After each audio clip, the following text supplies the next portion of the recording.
Selama lebih dari 4 dekade sejak Revolusi Iran 1979, Barat dengan tekun menanamkan satu narasi yang terus diulang. Perempuan Iran adalah korban, sosok yang dibungkam, dikurung, dan karena itu harus diselamatkan. Narasi ini tidak lahir dari kekosongan.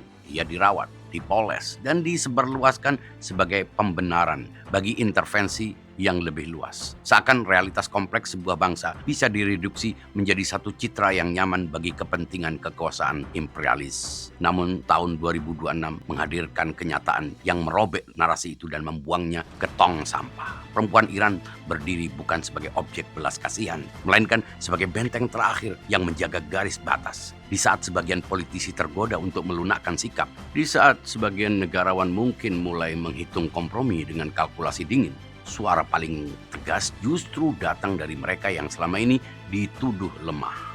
Kau boleh mati, negara tak boleh kalah. Kalimat itu bukan sekadar semboyan, ia adalah posisi. Dari yang dianggap korban menjadi penjaga prinsip. Dari yang diasumsikan membutuhkan perlindungan Amerika menjadi penentu arah perlawanan terhadap Amerika. Ketika pertanyaan diajukan tentang syarat sebuah kesepakatan, jawabannya tidak berputar dalam diplomasi abu-abu. Kami telah menetapkan 10 syarat. Tidak satu pun boleh dikompromikan. Di sini negosiasi tidak dimaknai sebagai seni menyerah perlahan, tetapi sebagai ujian keteguhan. Bukan tentang kecerdikan mengalah, tetapi tentang keberanian menolak untuk ditundukkan.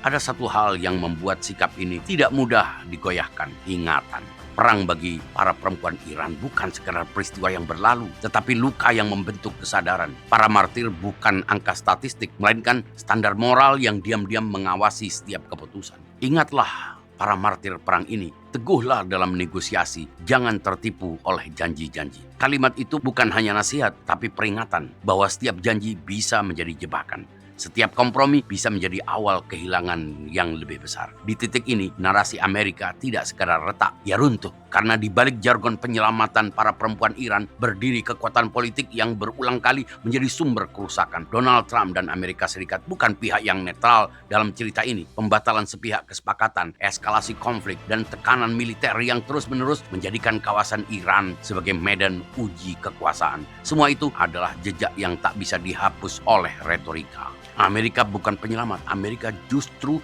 biang kerusakan. Karena itu ketika perempuan Iran menolak untuk berkompromi, sikap itu bukan karena keras kepala tanpa dasar. Ia adalah kesadaran yang lahir dari pengalaman, dari ingatan, dari pembacaan jernih terhadap siapa yang menawarkan kesepakatan dan apa harga yang tersembunyi di baliknya. Dan di sanalah letak kegelisahan yang sesungguhnya. Ketika perempuan Iran selama ini diposisikan sebagai korban, justru berdiri sebagai benteng, menolak untuk diselamatkan, menolak untuk tunduk, dan dengan tenang menunjuk siapa sebenarnya biang keladi di balik kerusakan-kerusakan dan kehancuran serta pembunuhan para siswi sekolah di Minab Iran. Refresh your mind.